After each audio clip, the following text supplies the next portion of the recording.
Ladies and gentlemen, it's Dave Neal here, stand-up comic, and this is the Rush Hour Podcast New Year's Day edition. And what better way to ring in the new year than with the reality Steve Carbone himself. How are you? Dave, almost happy. It's going to be airing on New Year, so I should say Happy New Year, even though we're recording this before New Year. Happy! Oh, don't ruin the allure. We're live on New Year's morning. Live New Year's. What's your big New Year's? Do you do New Year's, or are you just like? I've never been a big New Year's guy. Is Olive Garden open on New Year's? Oh, damn right it is. And the amount of Olive Garden gift cards that I got for Christmas. I think it's over $200 in Olive Garden gift cards. Do they have some sort of reward program? I think they do, but I have never. I don't know. Maybe I should look into it. But honestly, at my age, I don't get anything for Christmas. Obviously, I don't have a significant other or whatever, so I just have family. And every year, I just say, just get me gift cards. Like I can't think. I got a pair of shoes, and that's it. A pair of shoes and about 8 to 10 gift cards for different restaurants and Amazon, and that's it. That's all I get. Yeah, I mean, what do you get the guy who's got everything? You've got the Bachelor Nation Empire, a hit podcast. You get to live by yourself, which, by the way, I mean, God bless. Like, I love my family, but I can just imagine what the reality Steve compound looks like. Multiple TVs on the wall. You probably got speed dial to every Chinese food place in town. I mean, it sounds like a good life. Yeah, I mean, I like my single life. There are times where I'm just like, man, I can't imagine living with somebody and having somebody ruin this routine. And then sometimes I'm like, man, I'm lonely. You know, you'd like to have somebody. Well, lonely until my dog starts barking. Yeah, right. I feel like relationships are not about settling. It's about having somebody that you're willing to tolerate. You know what I mean? That's what it is. You've dated people from the Bachelor world. I mean, No. You've never dated anyone from the Bachelor world? I've never even hooked up with anybody from the Bachelor. I thought you dated an alumni. Maybe it was like Big Brother. Big Brother, yeah. Cat Dunn from Big Brother. How does that even go down? That came from my podcast. So you pulled a Caitlin Bristow there. Yeah, it literally. But it was like a month into COVID, and she had reached out to me from her team, that was trying to get her interviews, reached out to me to have her on. And I had watched her season, but I hadn't thought about her since the season ended. And someone sent me an email saying, hey, would you like to have Kat Dunn on your podcast? I'm like, sure. I watched Big Brother. I can talk Big Brother with her. And then after we were done recording, I had never spoken to her until the time she called. Like, I didn't even prep her. She just said she was calling in at a certain time. Her person said she'll be calling in at 4:00. Okay. We recorded the interview. It went well. And then we had exchanged numbers and we just started texting back and forth. I didn't really think much. I wasn't like, oh, I want to get with her. It wasn't anything like that. It just kind of naturally developed, and it was during COVID. And I will say, looking back on the relationship now, I definitely think it was a COVID relationship. I don't think it would have happened if we weren't in lockdown and her and I didn't live 20 minutes from each other. Right? Oh, so you had that, you had that pandemic proximity thing. Yeah, that's what it was. Puts everyone up 2 degrees of hotness right there. I'm not saying she wouldn't have been into me otherwise. I just, looking back on it and looking at the relationship and how things ended, I just get a sense that we probably wouldn't have made plans to see each other if we weren't. I mean, this was 3 or 4 weeks after we were in lockdown, so nothing was open. And she was just like, when do we should hang out sometime. I'm like, sure. And, I hadn't seen anybody and she hadn't been around anybody. So I was like, okay. And then it just kind of developed from there. But yeah, I mean, and that's not to diminish the relationship. I just think it was definitely a COVID relationship for sure. Now, has there been anyone on the Golden Bachelorette that was in their 50s? And you might know where I'm going with this. No, every woman on Golden Bachelor on Gary's season and every man on Joan's season was 60 or over, except for Kelsey's dad, who was 57. Right. So everyone was 60 or older. Yeah. So we did have someone in their 50s. And I say that because you're turning 50 this year, but there's no way you're kind of in that. You're Gen X, right? You're between the boomers and the millennials, right? I mix up which one is Gen X and I was born in 75. What does that make I me? think that's Gen X. You're not Gen you're X? definitely not a boomer, Okay. but you're obviously way too young to be on the Golden Show, but kind of, and I'm in the same way, too old to be. I mean, was there even anyone in their 40s on The Bachelorette, or Bachelor? I guess there's probably. No, the oldest contestant they've ever cast for Bachelor or Bachelorette has been the leads. Brad Womack, second time around, was 38. I think Nick Viall, when he was Bachelor, was 35 or 36 at the time, and Ari, when he was Bachelor, was 35 or 36. But they have never had So a when Nick was contestant. the Oh wait, Bachelor, back in the day, way back in the day, episode season like 6, when they had the double Bachelor and the women had to choose on night 1 which one they wanted to be the Bachelor. Byron Velvick was 41, I think, but they haven't done that yeah, since. I think it's in today's world, people are getting older and older. I think you could easily find men in their 40s that want to do it, because when you take someone like the upcoming Bachelor Grant, he's so young. I mean, not like he's not any younger than the normal guy. He's probably what, 28, but He's it's like 28. you've got your whole life ahead of you. I mean, I guess 28 was the age I kind of settled down with Tasha. So I guess it's not that young, but I think it's also, they find these people that kind of don't have their career, in a stable place. How did Kat feel about you having your job? What do people think when you date? Who's the last person you dated, and how do you explain this bat cave known as the reality Steve Lair? She was the last person I dated seriously. We dated for about 9 months. We started dating in April of 2020 and broke up right around the end of 2020. But that's the last person I've seriously dated. I've been out on dates since 2020, but nothing to where it was 9 months with her, and her and I talked and saw each other every day. Or saw each other a lot, but had some sort of contact every single day. Um, she was actually cool with it because she understood. She was a reality show contestant. She understood it. She never tried to be like, because she knew nothing really. She didn't really watch The Bachelor. She was very into the Big Brother world. So she had no idea. Um, so it was cool in that aspect. I didn't feel like, I mean, there were a lot of people that came out right when they found out that we were dating who said that she was using me. And I was like, using me for what? She doesn't, she's not using me for information. She's not using me for any sort of clout. And if anything, she's more known than I am, just because she was just on Big Brother the previous year. I think just as many people knew her than knew me. So I didn't really buy that narrative, but I also think that she was cool in that she never asked about anything. Yeah, if I'd get information or I was on a phone call, I would tell her first, but it's not like it registered with her because she wasn't following. She didn't know the show. She didn't know the contestants. And I so it just wasn't a want big deal, but she was I cool with want it. I want you to know, full transparency. I'm using you for your poolside cabana, but I was friends with you before I knew you had that access. So Yeah. I'm Yeah. looking forward to this year. You're going to have your big 5-0. Has you? And by the way, what's stopping us from having our own Bachelor season with you? You've lost a good amount of weight this year. You've got this like spring awakening happening. Let's get the Texas ladies out there and do some live shows. We could run it through your podcast. You know, I did that years ago, actually. Oh, really? I did a reality Steve dating contest, gosh, back in 2010. It was a long time ago. And The problem is before you would social never want to media. date. You would never want to date the person that would want to enter a reality Steve dating contest. And the weird thing was, No offense. like, it was like, send in an email, give me a brief description.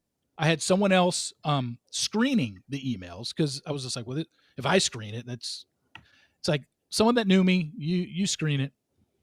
And I had 5 women send me email, or not 5. I had over 75 emails. Wow. And they had to pare it down. So they pared it down to 15. And it was strictly like, hey, I'm not going to meet 75 women. Like, let's make it down. Let's get down to 15. And then I sent those 15 a questionnaire. I sent them like a 10-question questionnaire. And then based off of those answers, I narrowed it down to 5. And all 5 of those women, I said to come out. They came out to Dallas, all different weekends. So it was like my own mini Bachelor.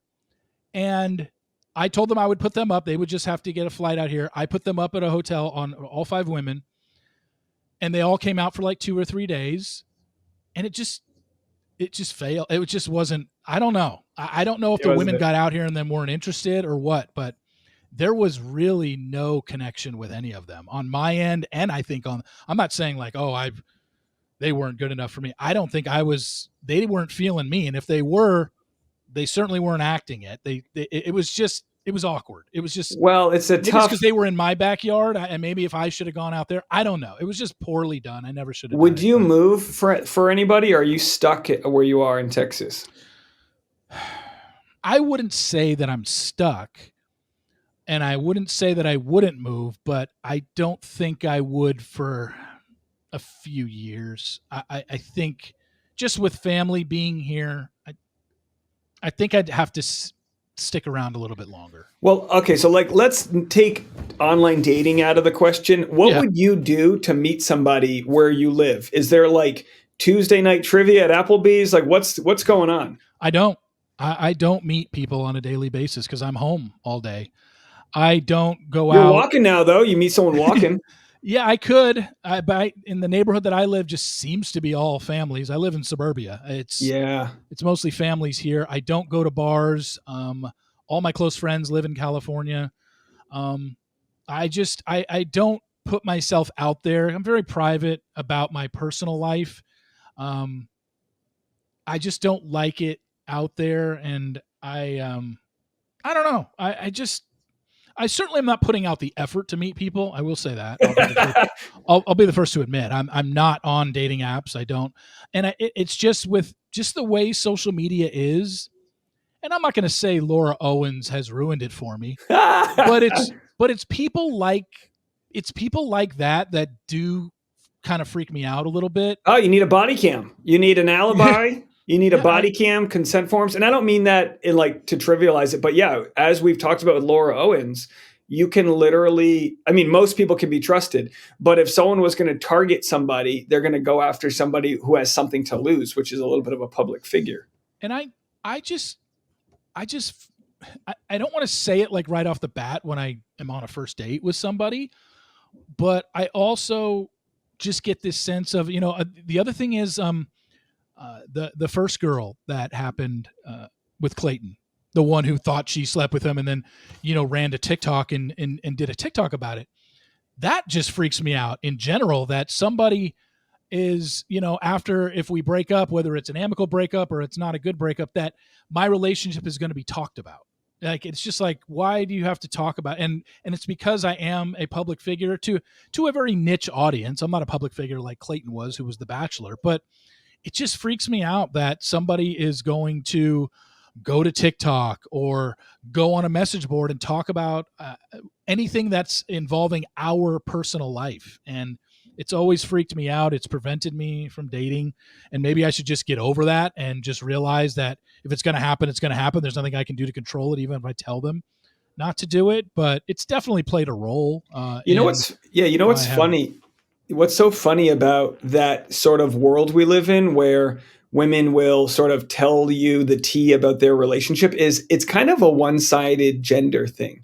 I don't know any scenario where a guy's like, "All right, fam, I'm going to tell you about that date I went on with Rebecca." I don't know why do you like Why do is it women get to because do it?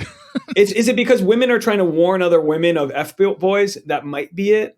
But as we I see it guess. play out, there's just so many missed shots on TikTok of people being like, "I'm gonna expose this guy why he's the worst," and everyone's like, "Honey, that was just a normal thing." Like that one lady, as older lady who said, I think it was Guy from Golden Bachelor, how Mm. gross he was because he licked her finger at the movies, but she redacted the part of the conversation where he asked her beforehand, "Hey, I'm gonna lick your finger." And she responded with like a flirty emoji. It's like, well, which one is it? Well, and I think that there's a lot of podcasts out there where they're just strictly talking about their dating lives. I mean, Call Her Daddy used to be that way. She's more of an interviewer now. But there's there's that one podcast. What's it called? Guys We Fucked. I mean, Yeah. it's just women love talking about their dating lives publicly, and while I'm sure it gets great engagement from other women, and other women like hearing about other women's horrible dating stories, so because they find it relatable. Us guys on the other end, we don't really appreciate it, but obviously, you look, it's a case by case Yeah, basis. with like guys like fucked, because I actually did comedy with Corinne before Oh, okay. that podcast, and they've made a great career out of it, and it was a precursor to Call Her Daddy. And I think there was an underserved market of like it was taboo for women to talk about anything sexual. That's why people like Maria, it's so refreshing to hear someone talk about sex or any of the sex positive people really that come from the franchise. It's nice because like this purity culture that like, oh, God forbid you discuss what happened in the fantasy suite. But yeah, but I can understand that in today's world, you like you would want to be able to go on a date and not talk about it after. But it is sort of like that's what's so funny because we make our living in part talking about people who do decide to go on these shows and Yeah. analyze it. And I don't know, I just get weirded out by somebody. The fear. I mean, nobody, the thing is, because Kat didn't do it, the thing is, nobody has really done it to me, but it's the fear of it happening, of someone going and, doing a Reddit post. You know what? I will say this. When Caitlin Bristow had a wine opening at Target 5 minutes from where I lived, I went to it. And I met Caitlin that day. It was very brief, less than 5 minutes.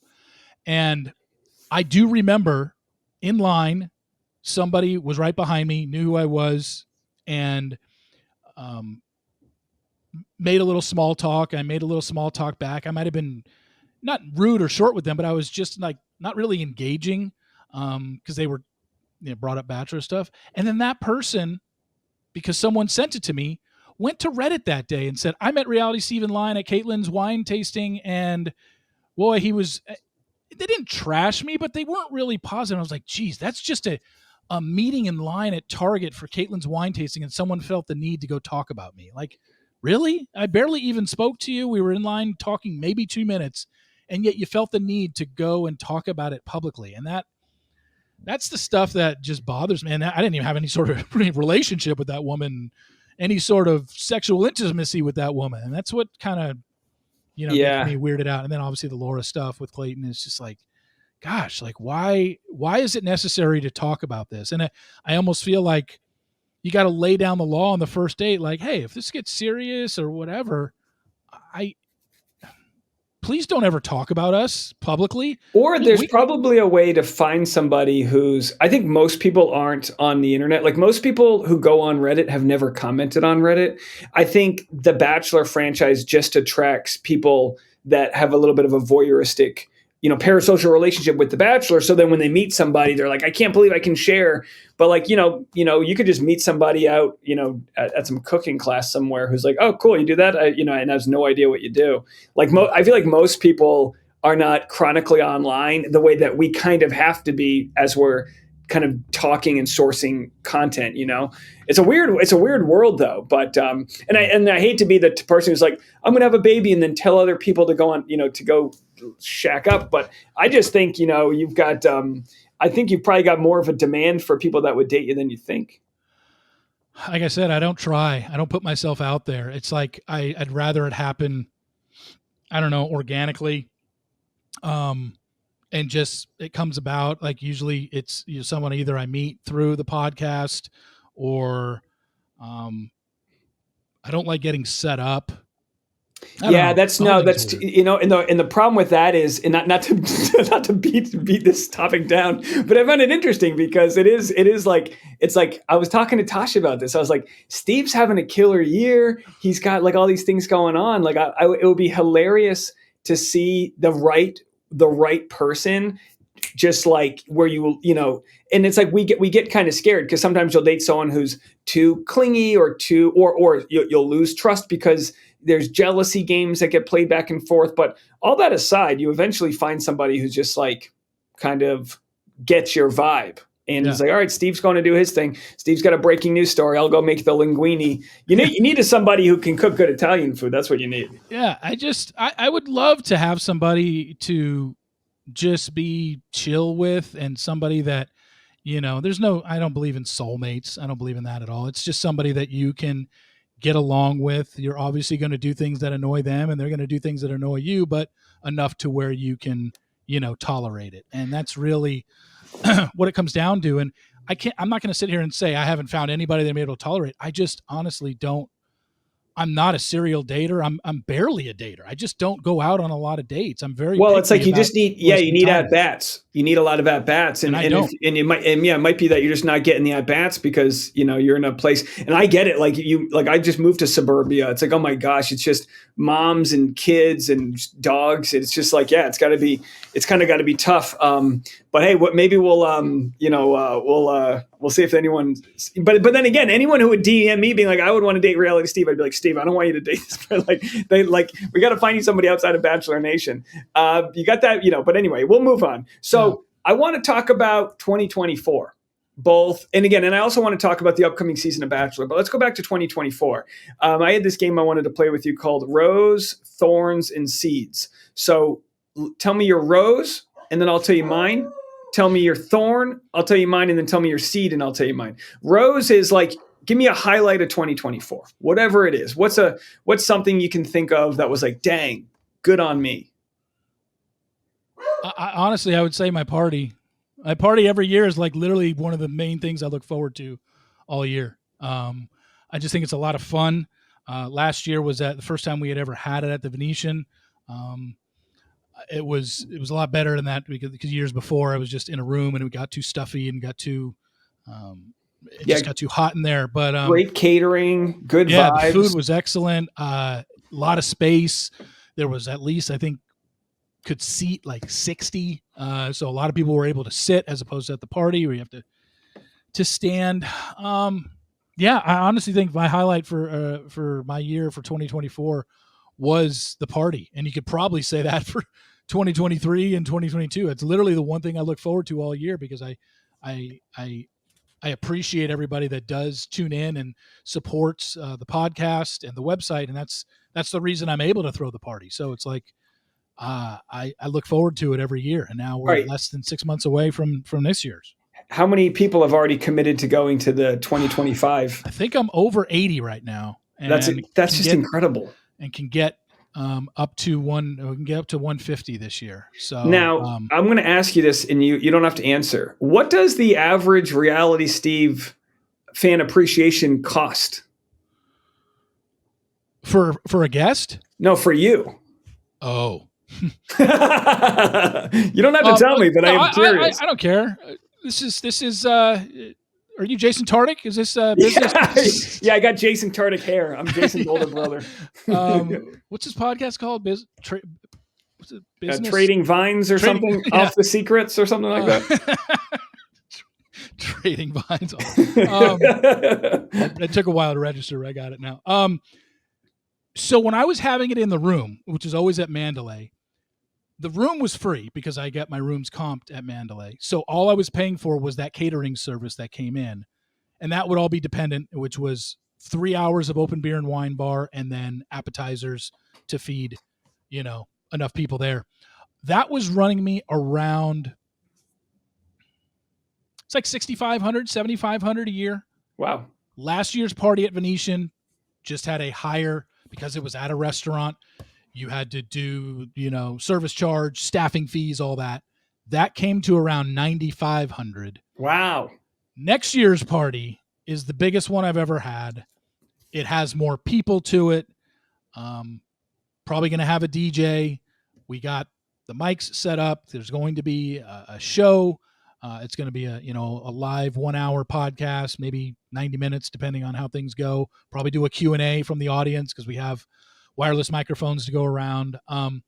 It's at the House of Blues. So that one is costing me a little bit more than the Venetians last year. It's definitely into the 5-figure range. Yeah. I mean, I don't even know the exact amount yet, but it's between 15 and 20 this year. Wow. Yeah. That's impressive. So yeah, it's something that I was feeling like, yeah, you know what, this is what I want to do. And you know what, the reason I'm going big for next year's obviously is because of, it's also the date, the party is on my 50th birthday. So That's why next year I'm probably going to go back to Venetian and just do 100 people or whatever. I don't think I'm going to make it this big every year.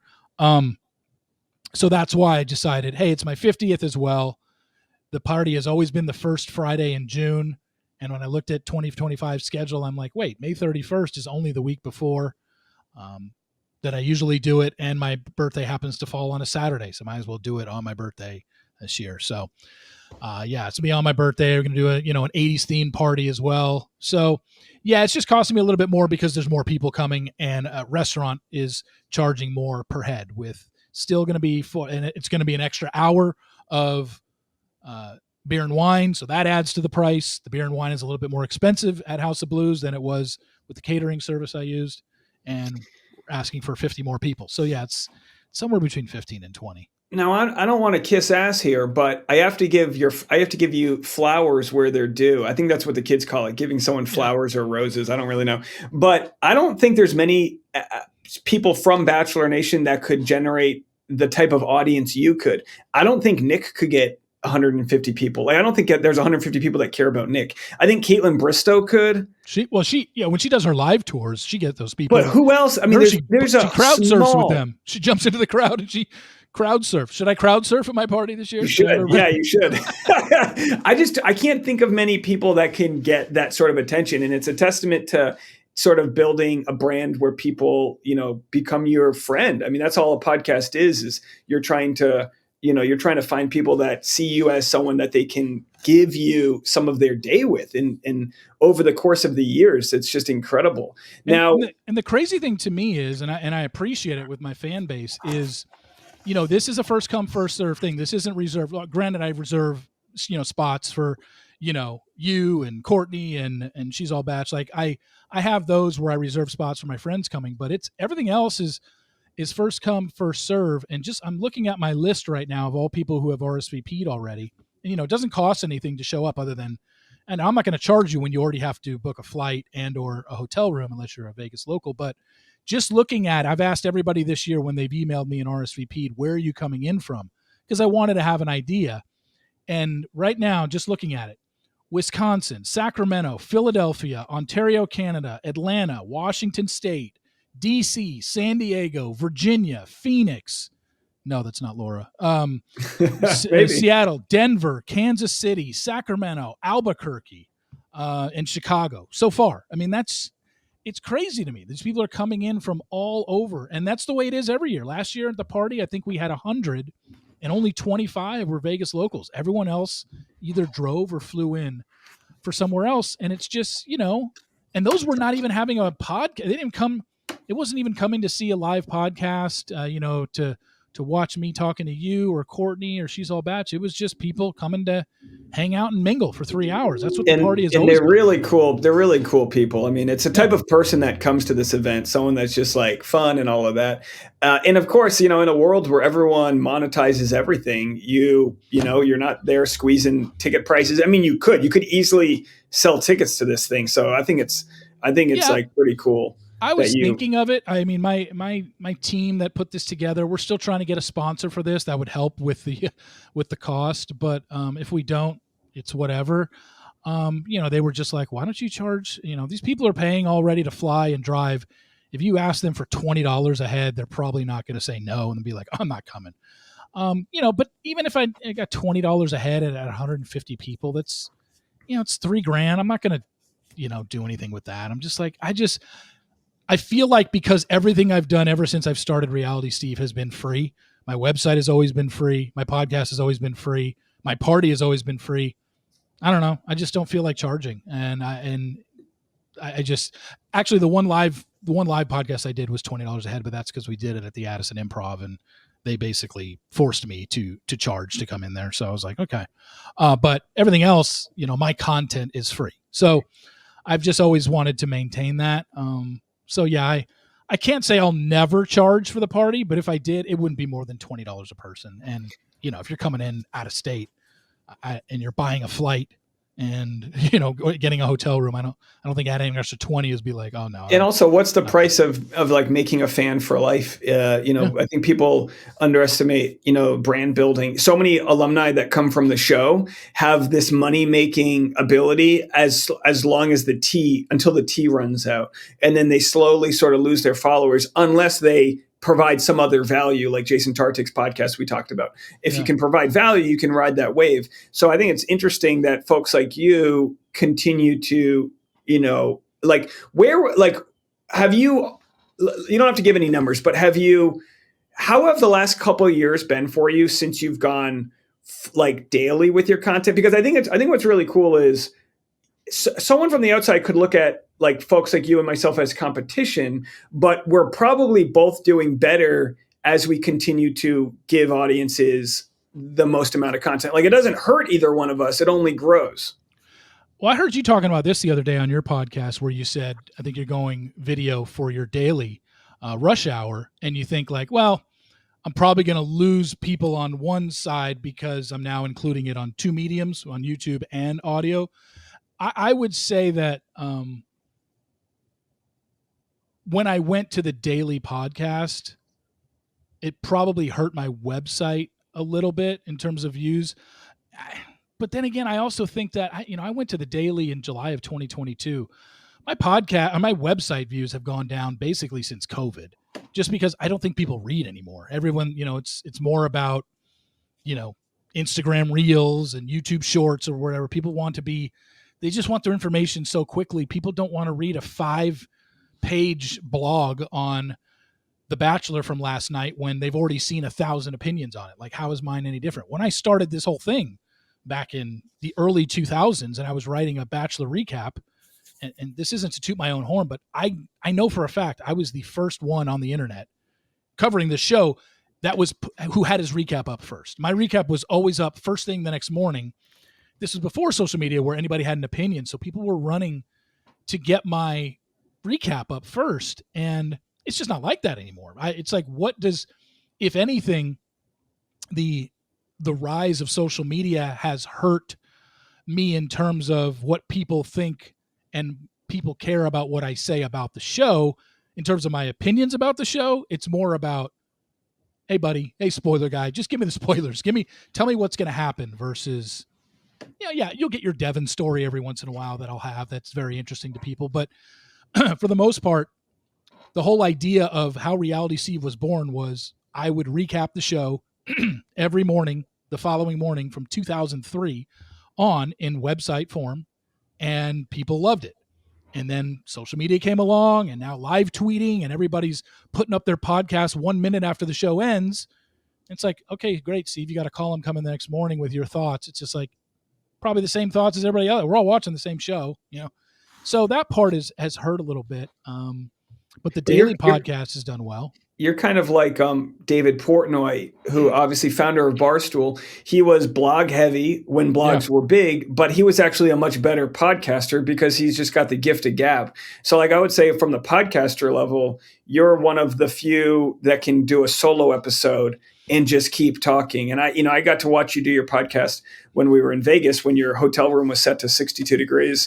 And I was sitting there I believe in a turtleneck I had to order from the front desk. And frostbite, Yeah. you developed. I could see my air. I was like, it felt like that Sixth Sense where I could see my own breath. I was like, am I Bruce Willis? Did I die?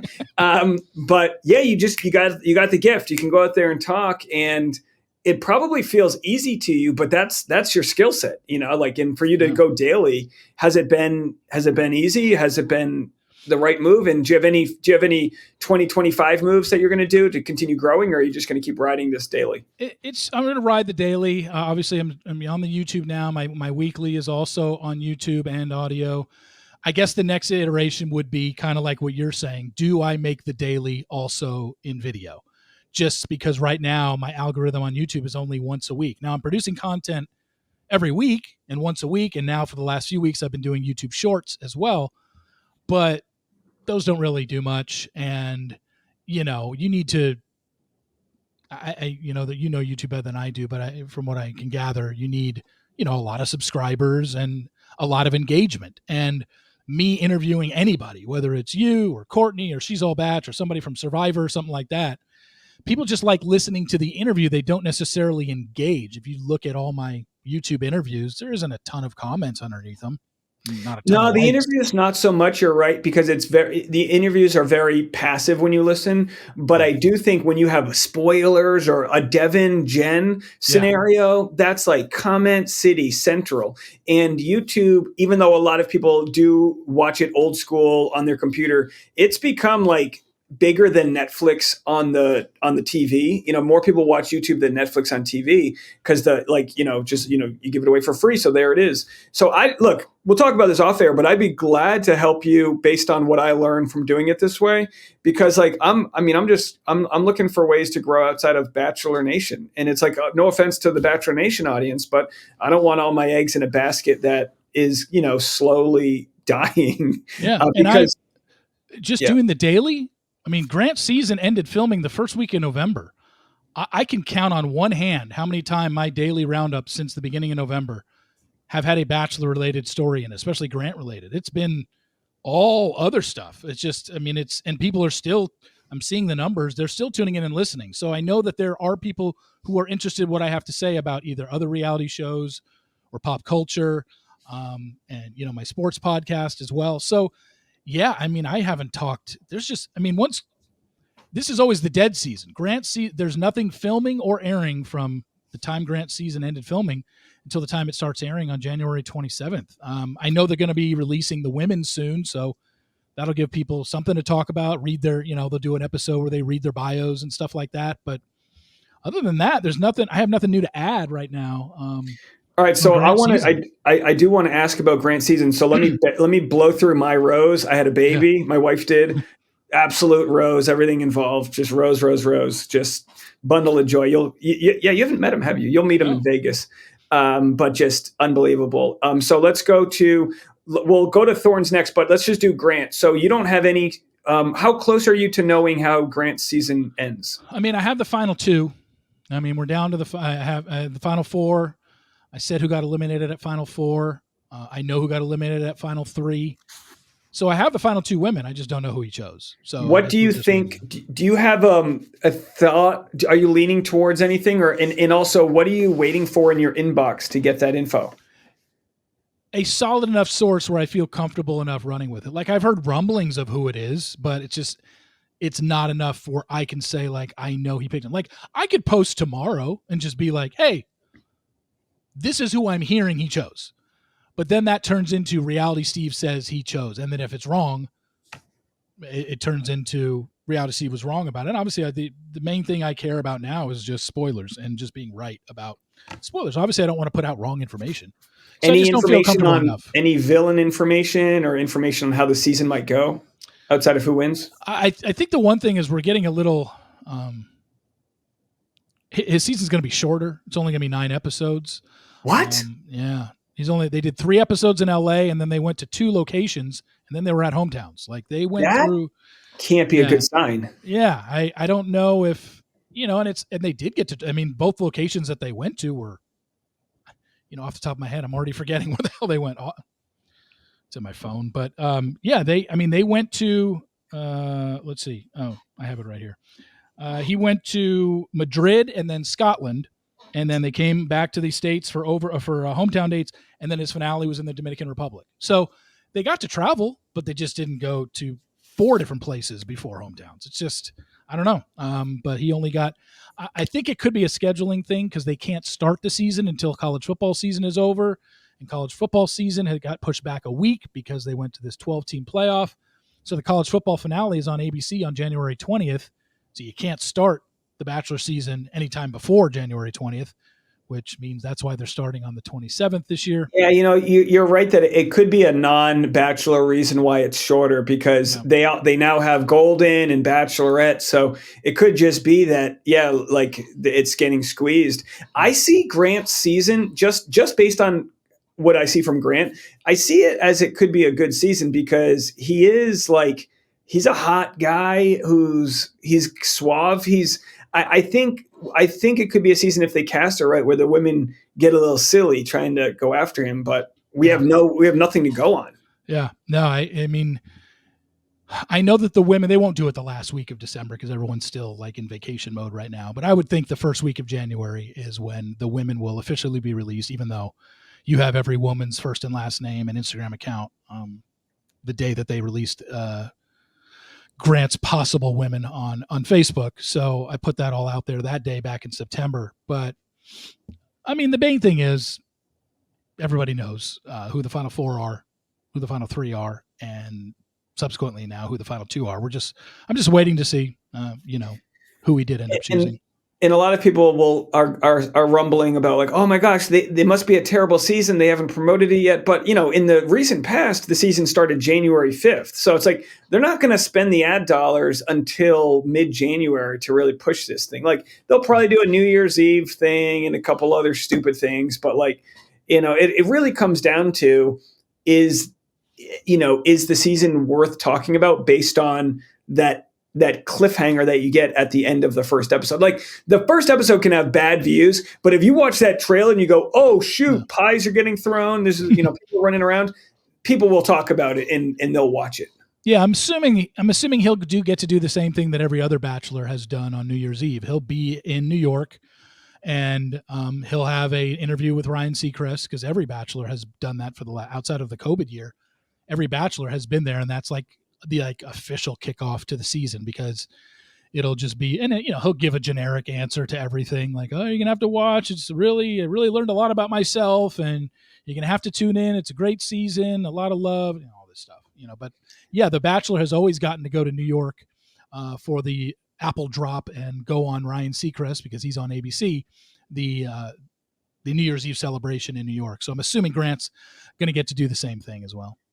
I could see the show getting spicier, because I think what happened the last year or two is the great unfollowing from Brendan Moraes, the sort of canceling of certain people. I think cast members felt like they had more to lose, and it was hard pick. You were hard picked to find a Shanae who just like gave you that perfect villain. That those Victoria Larsons, they were hard to come by, because it was like everyone was trying to hold on to this thing and not lose it. And I think now no one's really getting any followers from the show anyway. So I think people might just go on it and just be like, whatever. I don't know. I could be wrong, but I think we're sort of past that post-pandemic funk where people were kind of coming after everyone's throats. And I think that people, obviously we know people are using it as a stepping stone to either Paradise. Obviously is coming back this year, so they have a chance to go on Paradise. And then you've got just this whole idea of going on another show, another franchise, or doing something to where, Victoria Larson was just on season 2 of House of Villains on E. And, that's a thing that's now a thing where you can go on another show like that. So yeah, there's an ecosystem outside of Bachelor and Paradise that's developing. You've got that strong, what's that strength one that Ali Fittipaldi, Iron Man, whatever. World's toughest influencer, or whatever it is. Special Forces. The one that Nick Special Forces. Yeah, and the Bachelor people have done well. I mean, in the first season, it was who did the Bachelor person? Hannah Brown. Oh, Hannah Brown won season 1, and Nick and Tyler Cameron won season 2. So now I don't think Ali Fittipaldi Mano did well this season, just because if you watch the Special Forces commercial, she's not like in it at all. I have a feeling. Well, moms have more to lose. Like Hannah Brown can go away and do an ice bath, but like it's like I don't know, and it's but moms are tough too. You know what I mean? So I love the idea of the show, because it does seem like people get soft. Some of these pro athletes, they get soft and they have a cushy life. And for them to come on and prove themselves, it's almost like overcoming It's like almost overcoming imposter syndrome, really. Like, would you ever do a reality? I mean, they would be really smart to get somebody like you on one of these shows, because you got such a loyal niche audience. Yeah, there's not any shows that I don't really have a lot of interest in TV. Plus, I think I'm aged out of these shows. I mean, how many 50-year-olds do you see? I mean, it'd have to be on like, what I would do? I would do the Deal or No Deal Island, just because it's not about dating. There's giant tons of money involved, and I don't have to, while you're living there, you actually have living conditions. You're not living in the wild Boy, like you are in that Survivor. show was my favorite reality show. So Tasha's friend from Los Angeles, her name's Caitlin O'Connor. She's dating like I think like very seriously Joe Manganiello, and it's my goal to become friends with him. His style on that show is so cool. Like Yeah. he hosting Deal or No Deal Island brings an energy you never see from the host. He's like chummy, but he's also like sexy and sly. It's a really, really cool show that on paper I would have said, you will not find me watching this show. This sounds so dumb. Yeah. But in reality, it's like a Mr. Beast games, but like, you know, it's not like Deal or No Deal. You know what I mean? It's more like I don't even know what you call it, like a beach competition show. Yeah. No, it's something to where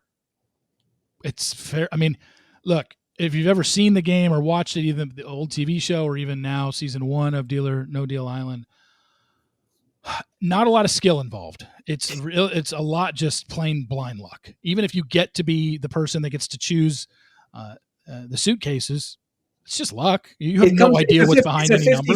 It's a 50-50 coin flip, whether you win or not. Pretty much everything is 50-50 on that show. So that's why it would be a show that I could, somewhat be interested in. And a show like that isn't looking to cast a bunch of hot 25-year-olds, So maybe I could go in on something like that. But I don't know. You have to apply to stuff like that. I have just no interest in being on TV, honestly. I just don't. Yeah. Well, we did roses, so let's do thorns. What was the worst part of 2024? Or what was just a bad sort of, whether it be health or career? Give me something. Yeah. When you asked me this before, I was like, my days are pretty monotonous and pretty much repetitive. Like nothing really happens to me on a daily basis that's different from any other day. But then I thought about, I was like, oh, wait a second. This year, had to get in, I had went and go into the hospital and got diagnosed with type 2 diabetes. So that would probably be the worst thing that happened to me, but that seems to be under control. I haven't had any issues since then, I'm glad I did. I'm glad I was told to take myself to the ER and get checked out, because I was definitely having some symptoms and I knew something was wrong, but I didn't know what. My doctor give us an update. What's the general, do you have to go in for checkups or you just monitor it? Every 3 months. Yeah. I mean, I go in every 3 months for blood work. All my blood work was normal last time I got checked. I haven't had any symptoms since this. I just got to take some blood pressure pills, cholesterol pills, to keep my stuff down. I haven't been great with exercising recently because, I've been very open about the fact that I'm on Ozempic, because Ozempic was made for diabetics, and I have been on it. I haven't had any side effects from Ozempic. Weight loss, I guess, is a side effect, but I feel like, I have lost weight for sure, but I've also lost all my muscle because I just haven't been diligent enough going to the gym. So once I do, by the way, that's how to meet somebody. We'll get you in a yoga class. Oh yeah, that's another thing. Like I don't know. I just, like I said, I don't put myself out there. I'm the reason why I'm single. It's not because of anybody else, and I'm just not meeting the right women. And look, if you're happy and you don't want to put yourself out there, no pressure. But if you need someone to push you, I'll push you. I'll knock on your door and get you out to the local bingo night or whatever. It's time. Like I said, it's times where I feel like I'm enjoying this life. I love the fact that I don't have to answer to anybody. I'm my own boss. I can come and go as I please. And then there are times I'm just like, yeah, it would be cool, to have somebody. And I just go back and forth, and I'm just, and maybe I say that it's because I don't have anybody. And when I do meet somebody that I am interested in, maybe it will change. It'll be like, oh, wow, this is what I was talking about back when I was single. Finding this person that you find, wow, really cool to hang out with somebody. But when you don't have anybody for the last, for a significant amount of time since the end of 2022, you get in this, I don't know what you call it, rut, but you get in this comfortability where you just, creature of habit, God, I don't want to change up this routine. But then there are times where I'm just like, I do kind of want to change up this routine because I'm getting bored. I So think like you're super successful, so it's like you can keep your routine, but I think the right partner isn't going to take that away from you. Obviously, like I can't, I got to tell Tasha when I got things I got to go do, and sometimes I'll cancel a mic because I'm like I could tell she needs me. It's not worth it. Versus times when it's like going to your party in Vegas is worth it because we had the trial, the June 10th trial that yeah, weekend, and it's big business. As much fun as it is, it's big business to go support you, and you've been so supportive of me and all that. So like Tasha gets that. Like the right partner it's almost like it's kind of like Deal or No Deal, really. Because the right partner, it's all about negotiating what's important to me, and then let's support what's important to my partner. And you'll always get it wrong here or there, but you kind of just bumper car to the finish line. And Tasha becomes the person I can open up with like 100% about finances and growth and things that you just don't always talk to everyone else about because she's like my business partner. You know what I mean? We're no prenup, baby. We're in this together. yeah. But anyhow, I don't want to. I made this all about your dating life. For Thorns, I'm just going to go ahead and say mine because it was such a year of positives that the only ripple for me. I can't even say the Laura Owen stuff because it introduced me to so many amazing people. But I would say the only thorn that came from that is the very small handful of people that did not give me the grace I so begged for as I went through this journey. That's it. Don't even need a comment from it. Let's go to seed. So a seed is something that, you're hoping to plant for the future. What's a seed that you did in 2024? When you asked me this, I was like, I did nothing in 2024 to plant any seed. So I was like, this is probably something that I should do for 2025. And I have to think about what that is because I was just like, what can I do to plant something that'll turn out to be good? Maybe invest more. I haven't done enough investing, and obviously at 50 years old, you want to start putting money away. So personally, I probably should start investing more. I do have a money market account, but I'm not putting as much into it as I probably should. So maybe Well, something like that. in 2024 you reopened up the YouTube channel. Yeah, I did. So I guess that could be something where I planted in hopes that it becomes bigger. Like I said, this is something that is not going to explode overnight. And I guess if there's one thing that I would need to do would be to put more videos out. Like, once a week, I guess just isn't enough to fill up that YouTube cup to where it becomes relevant. Yeah, I mean, look, I was sort of nervous to bring the podcast to the YouTube just because I actually enjoyed the fact that the camera was off and I could really just like Yeah. I would keep the lights off in my room at night and record. But because I go twice a day, I record at like 11 p.m. And it's become kind of a nice ritual. Sometimes I'm like, I got to go in there, but I always enjoy it because it's just a chance to like deburden and get out. And I've got enough of that like creative itch to do. But I think for me, the seed of 2024 was removing Bachelor from Bachelor Rush Hour. I was so my YouTube channel and everything that like gave me success rode on the term Bachelor. And you can tell on YouTube because it'll tell you which of your keywords are trending. I always used to have the Bachelor in the thumbnail and blah blah blah. And this past year I took an active sort of unconscious effort to remove that from my branding so that when I do have stuff coming out in the days I don't want to cover Bachelor, even though my content does take a little bit of a hit, the people that like me don't care if I talk about Bachelor or not.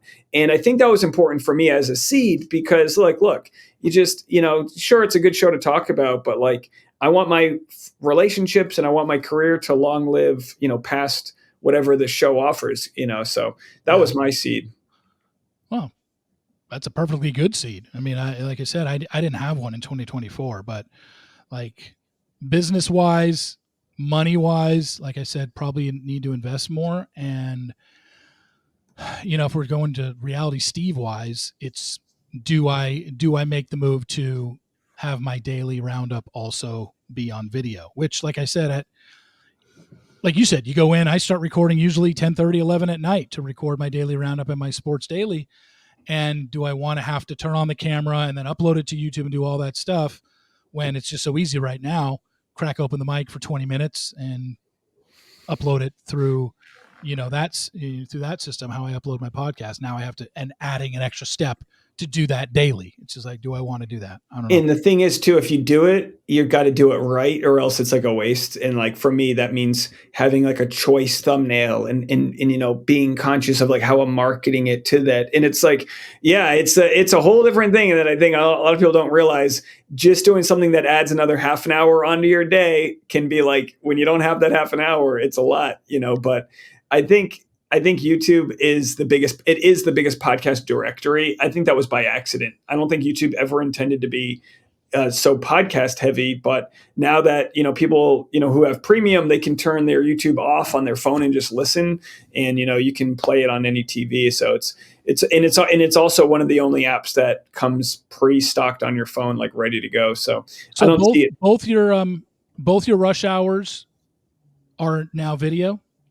Yeah, they're going to be. I mean, starting this episode will be our first official one, but also I did it over the weekend with my last one, where I was like, you know what? Let me do my Q&A on video. And right now it's adding a little bit of extra time, but it's going to mean that I won't have to make as much Bachelor content, because I'm still going to be making YouTube videos throughout the day. So like I'll still do like a 15-minute Bachelor recap, and I won't have that necessarily be a part of my podcast. So I'm going to play both. I'm going to still try to give a conversation directly to my YouTube audience, like Clayton Eckert, trial updates and this and that. But the podcast is so much more than The Bachelor, that I feel like by having it now on YouTube, I can reach out to other commentators that cover stuff like even the news. Like, I mean, it sounds crazy, but like Megyn Kelly, Piers Morgan, these people that I have a lot that I disagree with, I'll have no problem being like, hey, if you want someone in the entertainment world to come discuss stories with you, like hit me up, like I want to be able to cross promote more on YouTube. Cause like, do you ever think about how it's very hard to grow the podcast through the podcast app? Like, what's your biggest sort of strategy there? Is it just growing on social and growing off of your guest following? Just the fact that I'm doing more. Like I just started a couple weeks ago doing reels from my Thursday interviews and putting reels out. And, I realize now, I don't know if I can even monetize that yet. I'm not sure. But doing reels, doing YouTube shorts, just having more promotion to get people that maybe see it on their Instagram reel search are now going to be, seeing a clip from my podcast that might make them go subscribe and get more listeners that way. Because my podcast, my daily podcast is pretty much the same numbers every day. I think the same people are pretty much listening. They're very loyal and they're very consistent in listening. I would have to have a major story break for me to see a giant spike in my daily podcast, because it's just, even if it's not Bachelor related, it's just, okay, he's talking about pop culture stories. He's talking about what's going on. He's talking about Blake Lively, Justin Baldoni, everybody's talking about that now. And, I have no problem talking about that. I really enjoy talking about it, but I don't get a spike because of it. I'll get a spike if I have a breaking news or something like that, or my guest on Thursday. My guest on Thursday podcasts are pretty consistent across the board, unless there is a breaking one, or and for me it hurts, because I am not allowed to get the people that Caitlin can get and Nick can get and Bachelor Happy Hour can get, because the show's not going to allow them to come on my podcast. So that's what sucks. No, you do a really good job, because you generally have all of the top spoilers. Obviously, spoiler king here. Spoiler Forces, a new show, and you've got, so I think you already do this, but making sure you don't make it easy for people to rip you off, and like giving that information out through the podcast, like make people, you know what I mean? Like that way, like, because you know how it is. They're going to screen grab whatever you give them for tea. They're going to screen grab it and share it anyway. And in the end, it's more promotion for you when everybody covers it. The people that are just going to read the one sentence spoiler, some people are just never going to listen anyway. So like, they're going to get the information as they're going to get it. But I think you do a really good job of kind of having multi-platform tea being released. Yeah. And that's what I have to do better at. For me, I look at it, it's obviously more work, but before it's just like, just to put out a podcast, and then, once a week have a YouTube show. Well, now do I just like, now I'm having reels, getting those put out as well, and putting that stuff out on even on Threads sometimes, and then even Facebook. And just, it's tedious work. It's not hard work. It's just tedious, and it's just dedicating more time to do that. And I guess the question just becomes in 2025, at some point, do I want to make my daily roundup also on YouTube? I could record it every night, but it also means like looking presentable every single night. Most of the time I'm half naked recording my daily roundup at 11 o'clock at night. Now I have to, put on clothes. Yeah. It's just like, Well, no, when you have a really tight shot that is like Steve's not wearing anything. No, but yeah, and again, I think people will comment that they're more interested in this conversation, and we'll wrap it up. But I think it's interesting because for me, we kind of get comfortable in what works. And then the idea of doing something new, you're like, oh my gosh, but I have to remind myself, there are going to be growing pains. I tell my wife, I'm normally done by 1:30 p.m. on the afternoon. I might be done at 2:30 p.m. now.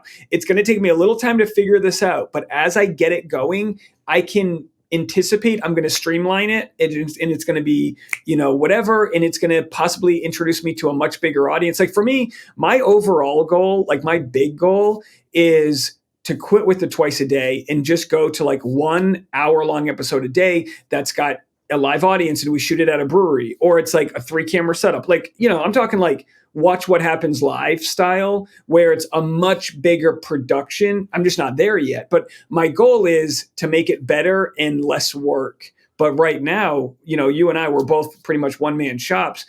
The effort that any business owner that's on the internet knows this, the amount of time you have to put into social media is so ridiculous, but it's free. Like we're not spending money to run Google ads. Like all of the things that work are free. They just take time. Yeah. And that would be for me, just all the little things that go along with having to do, like I said, recording it every night. I could strip the audio from, just record it on StreamYard and just strip the audio. That goes to my podcast, Apple Podcasts, upload that feed. But then the video side, looking presentable, putting out if it's not Bachelor related, coming up with a new thumbnail every single night, which I'm not good at. So that's the other thing. It's just like, even if I were to farm that out to somebody and pay somebody to make me a thumbnail, sometimes I'm not done till 12:30 at night. Who's going to make me a thumbnail at 12:30 in the morning to have it up by 6:30 every morning? Like that's the other thing. So could be meaning, hey, I'm going to have it done earlier in the day if I want to do that for somebody. So that's what I have to determine if I am going to do it. I'm sure at some point I will. It's not going to be, I don't think in Q1 of 2025, but I think at some point, if I want to grow their YouTube channel, I'm probably going to have to put out a daily show.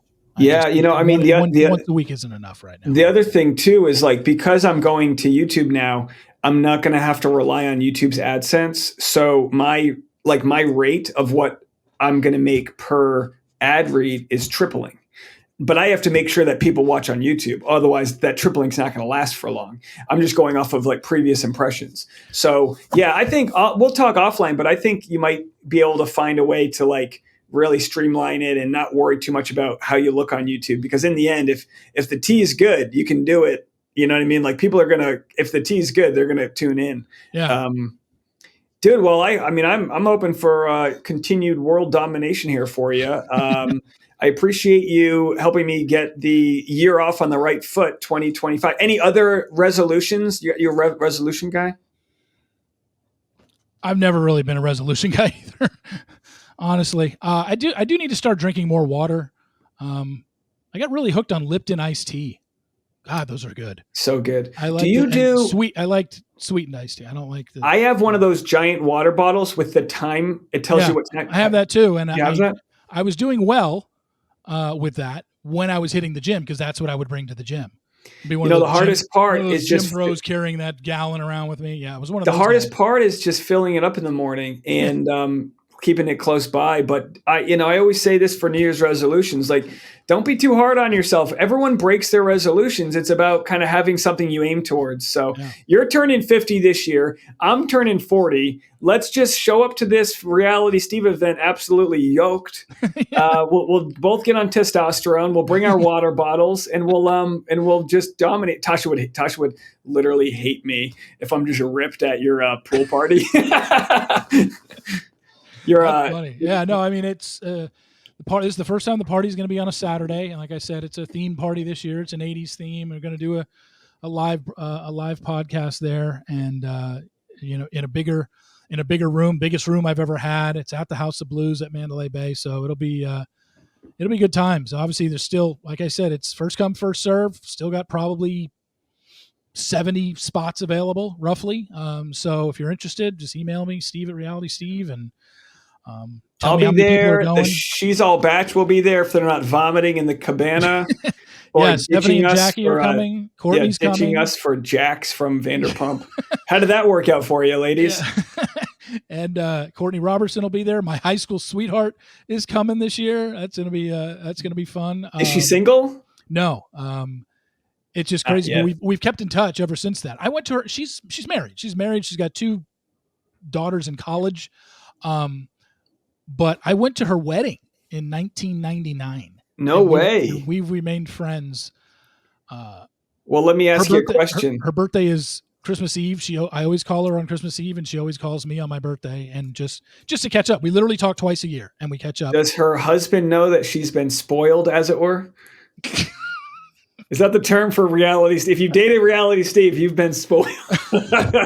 he cool guy. I haven't seen him in years. I haven't seen her in a while. But she told me, I had mentioned to her last year. I was like, hey, why don't you and your husband come out? And and she's got a sister that's a big fan of a friend of mine as well. I go, why don't the 4 of you and your husbands come out next year? And she's like, I think we will. And then when I called her on Christmas Eve this year, she confirmed. She's like, we're coming to the party next year. I'm like, oh, that's great. It'll be awesome. The people that came to the cabana last year were really cool. They're always so funny because they're just so interested in like the world. Because you have a lot of friends outside of the Bachelor world, and it's just none of them care about what I do or even watch the Bachelor. I know, and you're kind of like, hey, I have audience here. They're like, what? It's like, yeah. None of my close friends care what I do, and none of them watch the Bachelor. All my guy friends that I go on my Vegas trips with, and the guys that I go to football weekend with, not one of them. Not only do they not watch the Bachelor, not only do they not care about Reality Steve, they don't even listen to my podcast. Like, they have no idea what I talk about. None. Yeah. So, I can talk so much trash to my wife about my wife's family, knowing full well they have no clue how to support me. But that's all right. There's whatever. Well, dude, thanks so much for joining me. I don't want to keep any longer. And everyone can, of course, go follow Reality Steve across the podcast apps, social media, and of course on YouTube. Anything else to promote other than the 50th birthday event? That'll be it. Like I said, Grant season starts January 27th. Right now we're down to the final 2 that I know.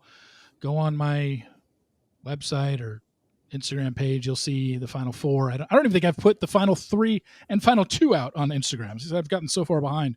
But we're down to the final, not down to the final. I know the final 2 on Grant's season. Hopefully I'll get it before his season starts, or sometime during his season, I'll be able to say like, oh, this is who Grant ended up choosing in the end. But yeah, that's it. So Spoiler King Reality Steve. Happy New Year's, my guy. You too. Take care.